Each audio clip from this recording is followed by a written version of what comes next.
大家好，我是小庄。大家好，我是大坤。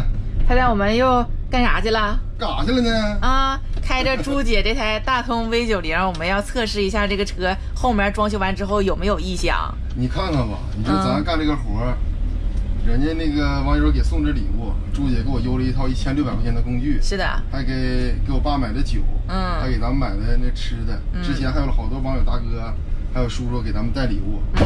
完了吧，干着活挣着钱，咱实话实说，肯定得挣钱。挣着钱，然后还能测试各种房车，对，各种床车。是的，往后照一下，给大家看看。非常的漂亮，看不看？就完事儿了。哎呀，老清净了。按照朱姐的需求，我就小清新。对你别的啥样，你跟我说你这车应该怎么改怎么改，我不听。对，我自己花钱买的车，我就自己设计，设计完了我就瞅着就得劲儿。那没毛病。玩2年之后，我不喜欢这布局了，咔咔换一下。水电什么都有了，水电钱不用花了，家具重打，格局一变，是不是？对。不行，我做个上下铺。不行，我实在不行，我做一个3层铺。是不是？愿意咋整咋整，随便。这就是自己自改房车、自改床车的好处。对，想怎么整怎么整，不用看那个厂家的脸色。厂家说你这不行啊，我们这模块过了个减速带啊，我们这个模块后面床都是这样横床的，你想要多2厘米不可以。你这床你要感觉大了少2厘米也不可以。咱们这台车呢，标配的是一个600安时的锂电。然后，太阳能多少我忘了啊。我得回去看一下本，太阳能应该是，500多瓦太阳能，然后挺老大一个控制器，最好的一个太阳能控制器 ，MPPT 的，然后水箱呢，车底水箱也是这个车最大化的，应该100多升，清水箱100多升，汇水箱呢大概有40升左右啊，都不是特别准，因为咱们按照车底空间不能再做大了，再做大没有地方，然后后面是一个后置横床。然后还有许多的小功能都是朱姐设计的。对的。后面还有一个纱窗，可以躺在床上，然后开着后门，开着纱窗，是不是？是的。咱先简单说一下大概这个内容。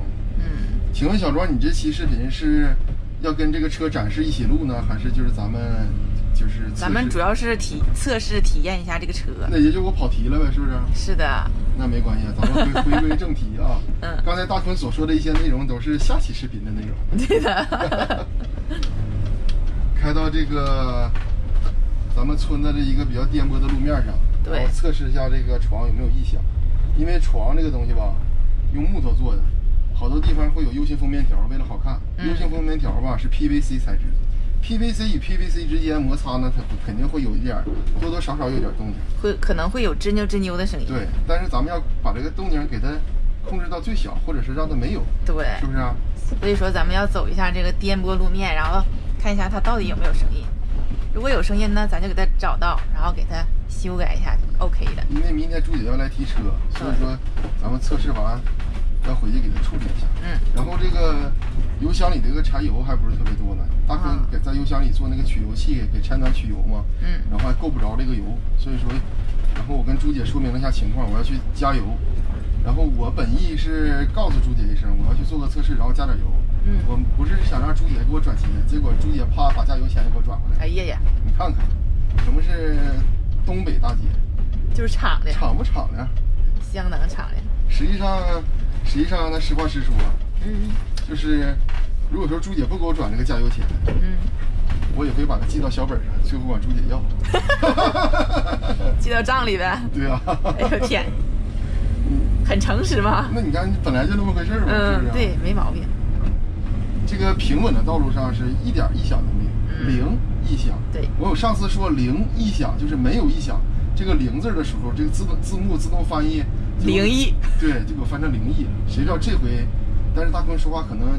也不是特别清楚吐字啊，我要认真的说，咱们这会有顿挫感，对，就是零异响，就是没有异响，对，但是刚才颠簸路面会有一点的小的动静，这个咱们一会儿回去要检查一下到底是哪来的呢？因为床板都是活的，它不可能做到这个非常完美，对，好多地方都是，就是怎么说呢？就是多多方面利用的。这个地方也是储物，也要装些设备，还要做一个上翻板，然后还要是床，是不是？对，好多那个改装厂可能是，咱不是说人家不好，咱就说就事论事，他们可能不会考虑你这个床底下储物空间。这个床这个部分我就放电池，放完电池之后，我上面是用螺丝封死的。就它你怎么颠它都不会有问题。但是咱们可能考虑到你放完电池或者你放完一些设备之后，比如咱们后面那块放完柴暖。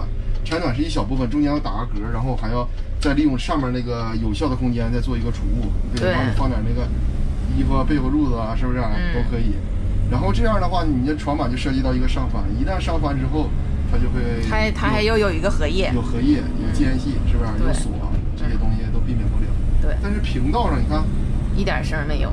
对，这样是大概是我们心里有数的，回去还要后面检查一下封边条，让它间隙稍微大点就好了。这个就已经没有问题了，车这块没有问题。然后咱们再来说这个大通 V80，不是 V90，大通 V90长轴高顶前驱手动挡这款，手动6速，是不是？咱们也来做个小测试，咱们奔加油那个道上啊，去加油去，然后也来做一个小小的测试。到底手动挡好不好开呢？是不是？有的网友总说这个，我想买一个 AMT 自动挡，完了总是考虑到这个 AMT 是个假自动挡嘛，它到底能不能行啊？我很纠结。但是也有相当一部分网友是我从开车就开的手动挡，我开一辈子车了，我就是喜欢手动挡，我不要那个假自动挡 AMT， 是不是？所以说咱们今天这台车就是看看这个路口啊，车比较多。今天这台车就是6速的一个手动。怎么样？打来转向之后，咱们还是来到这个比较安全的一条道，叫王岗东路。对。然后咱们在王岗东路。王岗东路已经出镜很多次。对，王岗东路，希望字幕君你给好好匹配一下啊。然后咱们停车之后转速表归0，然后这个不是转速表是那个怠速状态，应该在8000转，然后迈速表归0，咱们踩离合。挂1档，之前大坤也测试过那个新时代老款新时代那个V348那个手动挡，我对它的评价大家可以翻之前视频看一下，就开起来特别累。然后今天咱们来看一下这个大通 V90这个手动挡啊，抬离合起步，很轻松。对，1档，2档，3档。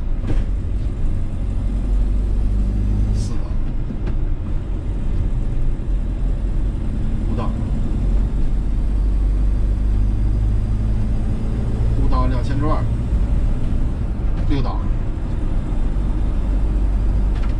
1300转，好，减档4档。这个车呢，我说完这句话，可能又有朋友该说了，大坤是大通的铁粉，咱家那个新拿的小狗还有朋友让咱们叫大通了，是不是？对。这个大坤是不是铁粉啊？又说大通好，实际上这个车这个手动挡确实是比较好开。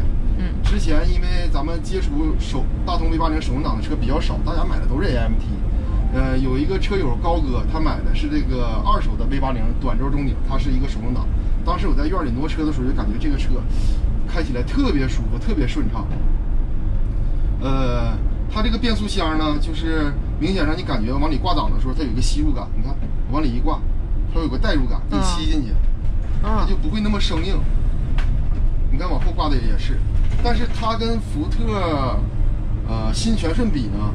它这个变速箱明显要比那个行程要大，福特那个变速箱感觉有点像小车变速箱，就轻轻一推，马上就质感要比这个大通 V90要好一点。但是 V90这个变速箱也没问题，挂起来档也非常舒服，尤其是这个油离配合1档、2档、3档、4档变档的时候，整个车开起来就感觉特别轻，这个车特别轻松，没有那么沉。之前咱们测试图瓦诺的时候，也说过这个问题，图瓦诺就感觉比较沉，是不是？对。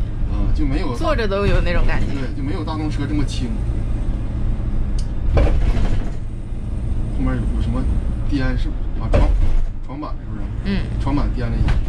还没有整那个粘扣吗？毛条没有。对，一定要处理一下床板。然后接着说，我一直在4档，然后就是轻踩油门的情况下，速度在不失速的情况下就是不脱档的情况下，不是不失速。不脱档的情况下，这个动力是非常给力的。你不管它有多快，这个车就是还是那句话，你看，我正常上了咱们哈尔滨的3环路，我不管它有多快，但是我踩油门，它会让你感觉车非常轻，是在往前给你加速，它就不会像途亚诺那个车。途亚诺是什么呢？就是手动挡途亚诺啊。因为途亚诺最近出了这个 AT 自动挡，咱们不说啊，还没做测试，过两天肯定要测试一下。就是途亚诺的手动挡会让你感觉这个车特别沉。我明明3档是在提速档，4档是在加速档，然后我踩油门的话，发动机声特别大，然后走起来特别慢，就感觉这个车非常非常的沉，是个大铁筷子在拖着你。但是大通 V90这个车就没有，它就感觉特别轻，它在让你往前推着你赶，推着你走着感觉。但是速度肯定是差不多啊。就是给咱们驾驶感受吧，对，说一下。这个现在是几点？下班点吧？现在是差10分钟6点。